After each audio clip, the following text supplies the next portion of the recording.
Hello my friends, this is Kiana Arab. I'm a woman candidate master and I'm here to teach you some chess. The first thing we're going to talk about is the name of the pieces. Well, we're going to talk about this piece which is called King and it's worth infinity.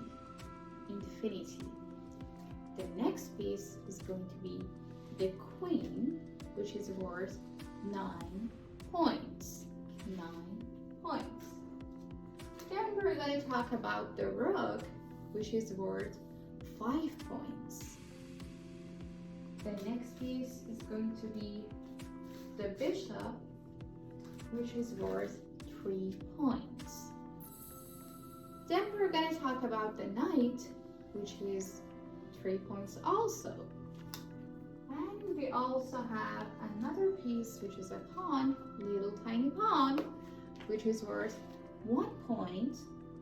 But, in some examples, when it can be promoted to the 8th rank, this pawn can become a queen or any other pieces.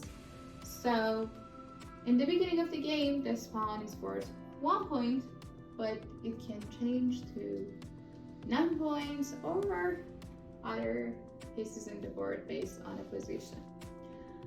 So that was the first lesson and I hope you enjoyed it.